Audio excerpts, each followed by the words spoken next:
Hello there, welcome to my channel. This is the final video in the review series of the Note Air 4C. There might be some subsequent kind of appendices, I guess, based on requests people have in the comments that maybe things that weren't covered over the review series, but this will complete the main circuit, if you will, about the Note Air 4C device. So in this video, we're going to go over all the notable pros and cons of the device. We'll make some contrasts versus the previous Note Air 3C, versus, say, the Supernote, versus, say, Viwoods and Remarkable. So where does this device kind of fit with those? And then we'll wrap things up. So the idea, hopefully, is when you're done with this video, you'll have a good sense of whether the Note Air 4C is the right device for you or not. So let's go ahead and jump right on in. Okay, let's start our review looking at the major reasons why you'd want to consider purchasing the Note Air 4C. And we'll start with the really deep reading app. The integrated reader, and this is the app that you'd use for any documents that you sideload onto the device. And there's a very large range of document types that the reader can read. Anyway, the app itself is quite deep, it's very powerful, lots of functionality. It's very stable, at least based on my experiences. It's just a really good reading app, and it's probably the most detailed and powerful reading app within the e-ink manufacturer. So really detailed job there. You can do annotations, you can export files, all the things that you would hope to do. You can probably do them on a book's device, and it comes to life a little bit more here in color because you have the ability to do color highlights, etc. in your annotations. So this is not a surprise. Books has been great in the reading app for a long time now, and obviously that continues here. Google Play, so you have access to all the applications in the Google Play Store. Of course, you do have to be aware that not all applications will run well on an e-ink screen. I mean, none of them were designed for that. But of course, any reading application should work fine. Obviously, all of your main applications like Kindle and Kobo and Barnes & Noble and Google Books will run just fine on this device. And again, color actually helps a little bit in that in some cases, apps will have menus that will kind of wash out in black and white e-ink. So having the color allows them to not do that. So you get a little more flexibility with Google Play apps on a color screen, a color e-ink screen, than you get with a black and white screen. So that is definitely a big advantage for this device. The applications you do download perform really well. I've worked with Google News. I've worked with Microsoft Office, particularly PowerPoint and Word. Obviously, applications like Kindle and Kobo, they all operate really well. They're all stable. So great performance with the apps that can run well on an e-ink screen. I mentioned this obviously a bit, but having Kaleido 3 Color is great. Now, there are negatives to Kaleido 3. The screen is darker, so you may have to rely on front lighting more, which in turn reduces battery drain. The amount of colors that can be reproduced is limited at 4,000. The pixel density of color is at 150 ppi versus 300 ppi for black and white, which is what some of the more modern e-ink devices now feature. So there's negatives to it, but I still think that the overall package of Kaleido 3 Color is still quite impressive. It's not what you'd experience on an LCD screen. You can definitely tell that it doesn't have the range that you're used to in other media.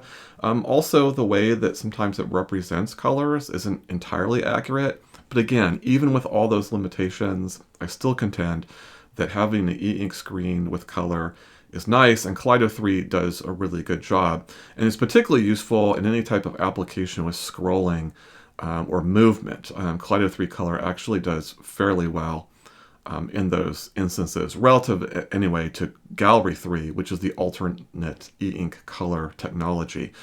Gallery 3 is better than Kaleido 3 in some respects, but Kaleido 3 still has its advantages. I think still adds value. Just one short example, when I go into Kobo and I want to start reading books and you can see the book covers in color, I just think they look really good in the Kaleido 3 color, even though they're not entirely accurate, even though they don't necessarily have the range of colors and what have you. I think despite the limitations, Kaleido 3 remains pretty amazing, so I list it as a pro here. The note-taking app is just as powerful as the reading app. It's the most detailed note-taking app of all the manufacturers. There's more features per square inch than any of its competitors. That has its pluses and minuses, but the pluses are that it's fully feature-packed, and there's just a lot that you can do with the note-taking application. And then finally, just generally across the board, there's just snappy performance on the device. The processor and the RAM are more than adequate to handle the tasks that you're throwing at it, and it's easy to move around. It's pretty zippy, so a really responsive device. Okay, so what are some of the major reasons why you might not want to buy the Note Air 4C? And I think the top one is around battery life. I wouldn't call the device terrible. I think that's a bit too far. But as you saw on the battery tests in the previous video, this device does perform kind of in, slightly below average relative to other devices. It generally isn't leading the pack in any particular category.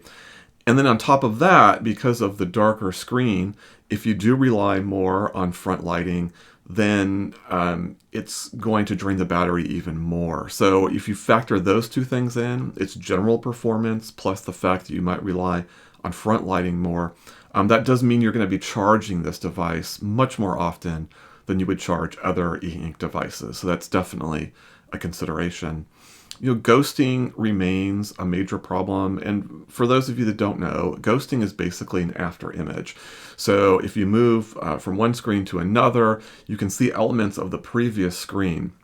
Now, it does depend, or vary, I should say. Sometimes that ghosting kind of fades away thanks to the technology that Books has deployed and having a dedicated GPU to help reduce ghosting. Sometimes that works really well, but other times the ghosting still remains. And ghosting is something that is kind of inherent with Kaleido 3 devices. So it's not a surprise to see it here, but I don't think it's improved much versus the Note Air 3C. And it's still something you would have to consider. Black and white devices, I think, are still geared toward handling ghosting better. So it is a con that you have to consider. You might find yourself refreshing the screen a little more often than you otherwise would with other devices. There is a large learning curve to Books devices. There's no question about that. And to be a little more nuanced about it, it is true that you can go into the Reader app or you can go into the note-taking app and you can start using it right away. It's not that you have to learn all the details of what the device can do to start using it. So you can actually just jump right in and start using the device. So it's not that the learning curve, prevents you from using it in a kind of a simple way. But if you want to start to take advantage of the more sophisticated features, then that does require a little bit of curiosity and time to understand what the different functions can do and so on. And my visual tour hopefully can help with that. But for a lot of users, they don't want to go through that process. And if you're one of those, then that would be a significant consideration to keep in mind.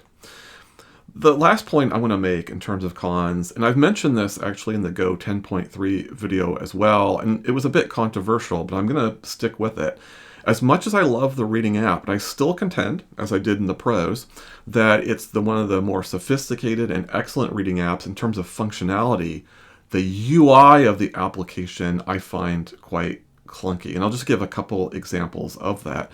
There is an icon that you can use on the floating toolbar that will mount that floating toolbar to the side of the device. And it's the same functionality with that icon in the note-taking app. So that's great. But then if you go to the writing floating toolbar, you see the same icon. That functionality is different. So same icon, different functionality. That's just fundamentally bad UI. Now, obviously, that's a very small thing. But in the bigger picture, you've got, potential of 2 floating bars. You've got a menu on the bottom, the menu on top, and of course, a lot of those have sub-menus as well. I just think they could have done a better job, especially after all this time, because there hasn't been any major changes in the layout of the reading app for a while. I just think there's a lot of opportunity to make that better, a little more streamlined, a little more linear, and it's a bit of a mess in my opinion. So there is this kind of duality with the reading app. Very powerful. It is ultimately an excellent app. I think the net of it is still positive, but you can't ignore the fact that the UI is pretty labyrinthine, if that is a word, and it could have been done better. Okay, so now we're going to move into the secondary pros and cons. And these aren't things that I think would necessarily move a buying decision, but they are things that things that stood out for me that I like to either highlight positively or negatively. So take them as you will. The first thing is that the front lighting is probably the best front lighting I've seen on any device. And it's probably actually the biggest change, frankly, from this device versus the Note Air 3C. It's a very consistent front lighting, and it creates the most widest background that I've ever seen on an e-ink device. The negative, of course, again, is the battery drain, but just taking the front lighting for what it is, I was very impressed with it, and I actually like using the device with full cold front lighting on. That's unusual for me because I tend to like to use front lighting at its most minimal level. That's the level that allows me to see without being too bright. I just tend to prefer that. But on this device, I actually really liked cranking it up to the top, and I thought they did an excellent job with the front lighting. The design has been in place for a number of years now, going back to the original Note Air. It's still a great design. It still holds up. I'm still impressed with it. It hasn't aged at all, so that continues to be a pro. There are cloud services that you don't have to necessarily sign up for, but if you choose to, you can back up your files and documents online, you can transfer your files online, and it's all free, unlike, say, with Remarkable that charges a fee for some of that functionality. So really strong cloud services from Books, which again are optional. You don't have to have a Books account. The cover is great, and this actually is something that I've kind of changed my opinion on from the original review of the Note Air 3C. I liked the cover back then as well, but I didn't feel quite premium to me.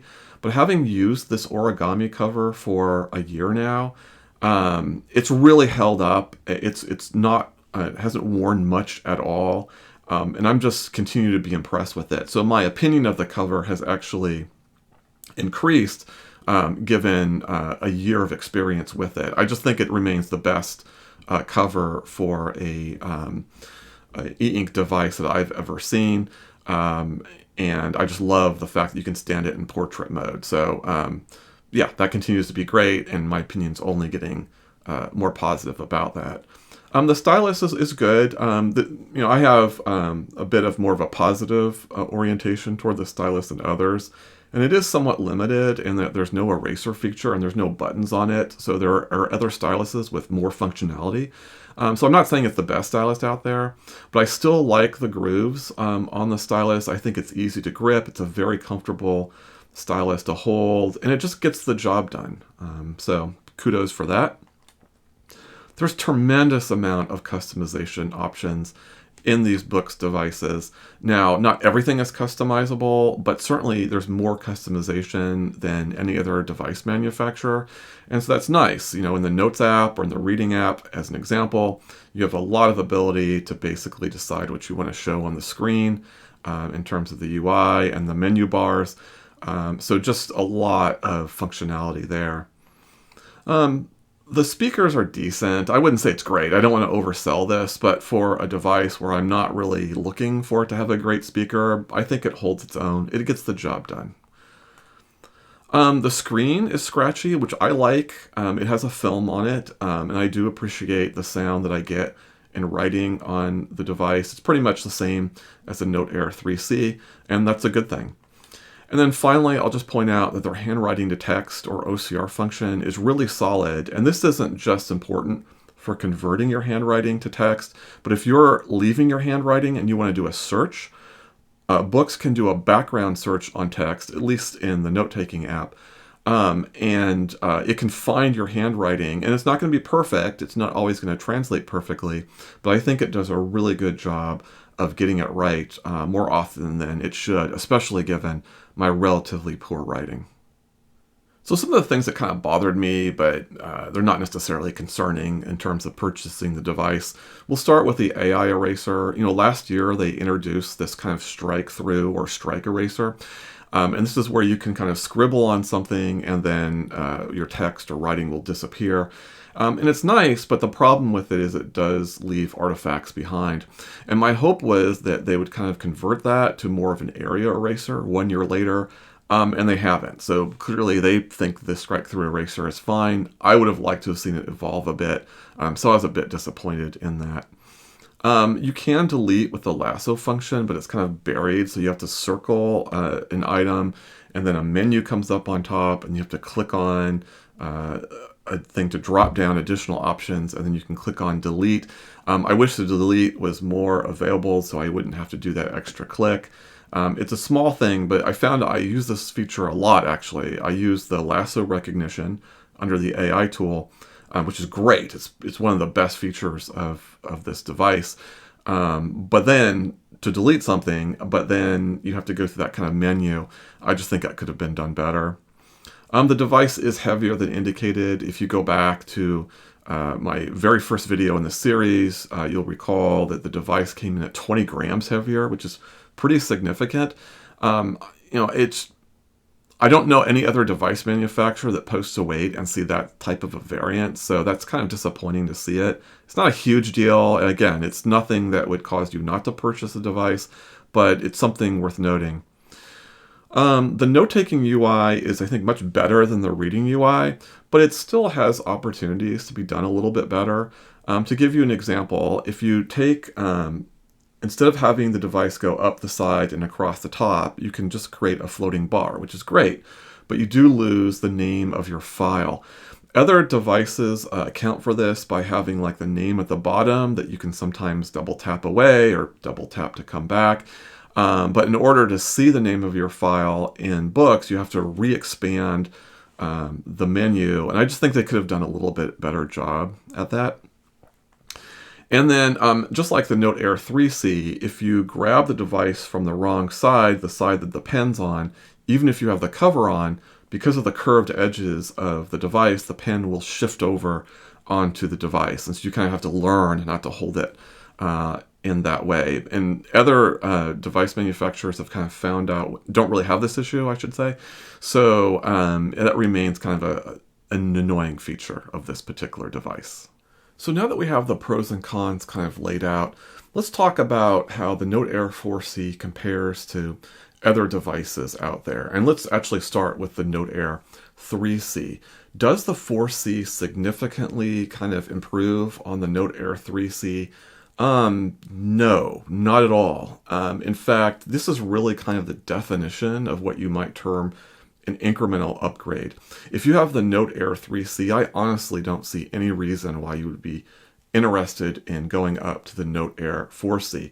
That's not to say that there aren't some improvements to the 4C, but for the most part, I find most of them are kind of incidental. I think front lighting by far is the best feature that has been improved from the 3C to the 4C. But the other features I don't think are that great. A lot of them will kind of be applied in software updates later. For example, the outline feature that was introduced in the note-taking app, I don't think is that particularly notable, honestly. I don't think it'll get a lot of use, at least from me. Other people may disagree, but I just think the functionality was kind of advertised as potentially being similar to, say, what the Supernote does with headers, and that's absolutely not the case. It's kind of buried a little bit in the UI. You have to kind of understand how to do it, even to be able to kind of get to it. And I don't, it's a lot of effort. It's very text-based, so I don't think it's that great. I don't think there's any significant improvements in the screen and the color. It's actually a little bit darker on the 4C than the 3C, and I found the colors pretty much to be in parity. Are there differences? Yeah, there are, but they're very minor, and I just don't think they're worth noting. So yeah, if you have the Note Air 3C, you just have no interest in the 4C, in my opinion. Now, having said that, though, therefore, if the Note Air 3C was a highly regarded device, I recommended it. A lot of other people recommended it. So I can recommend the 4C as well. I don't recommend it as an upgrade from the 3C, but it's still an excellent device on its own, just like the 3C was. It's excellent for note-taking, for reading, and for apps. It just brings a lot of functionality to the table, more than any other device manufacturer, and it does a really good job. I'm still bullish on Kaleido 3 Color, and that continues here. So yeah, all the reasons why the 3C was great also carry forward to the 4C. So on its own, if you're coming from an older generation model or you're new to e-ink, the 4C is definitely worth considering. But if you have the 3C, it's definitely not worth upgrading to. Okay, so let's start to compare then the Note Air 4C versus other manufacturers. And the first one that comes to mind is the Supernote. I saw some posts on Reddit talking about how there was a lot of parity now between the latest features of the Note Air 4C and what Supernote can do. And I think that's crazy. I'll just be quite blunt about it. I still think the Supernote is the better dedicated note-taking device.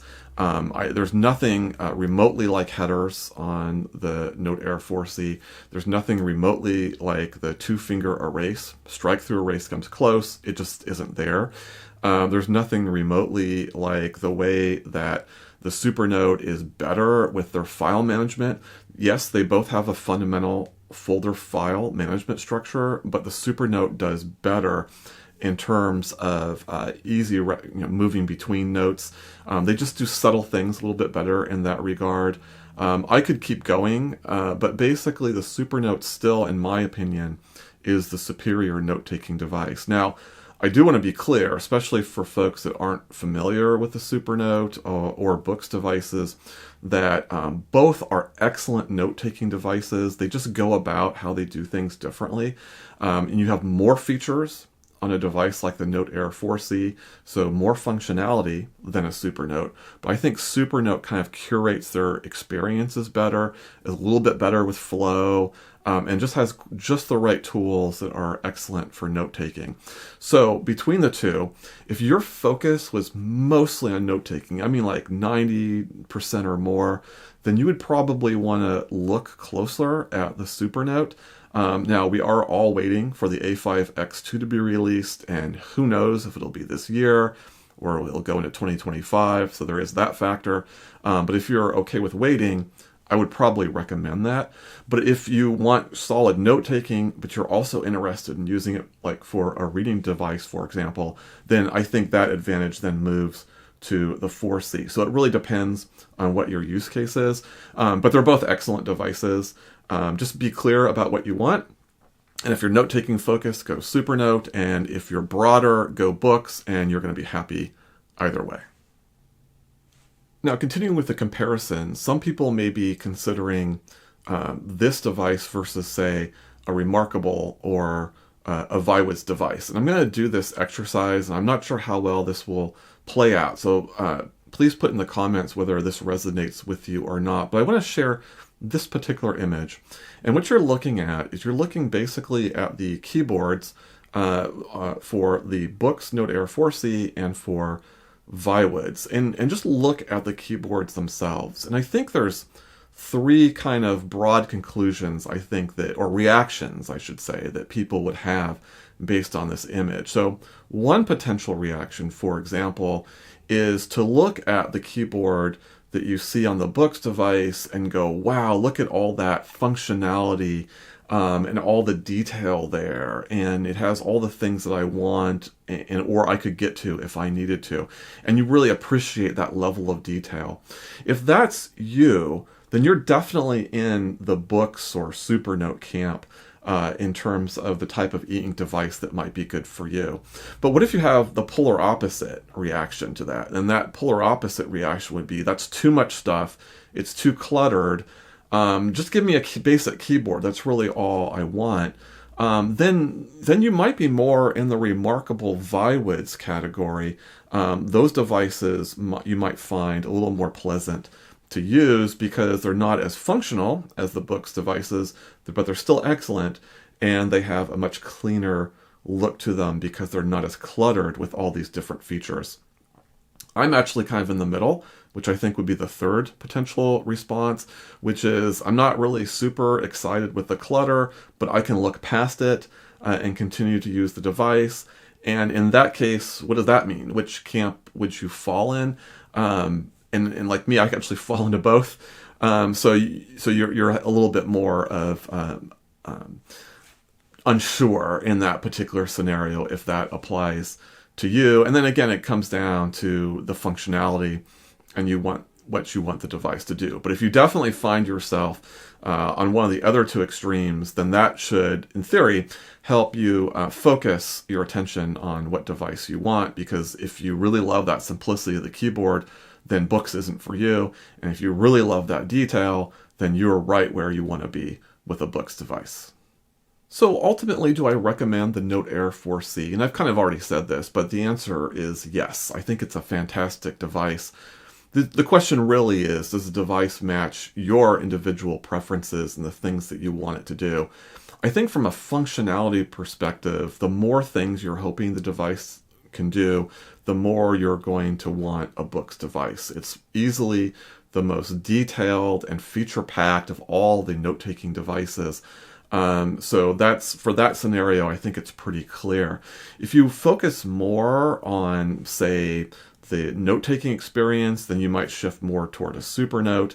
If you're more on the reading experience and your note-taking is pretty light, that might put you more in, say, the Kobo Kindle kind of sphere. But if you're just looking for a device that can do a lot of things, you love having access to Google Play, then this would be a device to consider. And in that scenario, then you're really starting to make only one of two decisions if you decide you're in the Books camp, and that's, do you want color or not?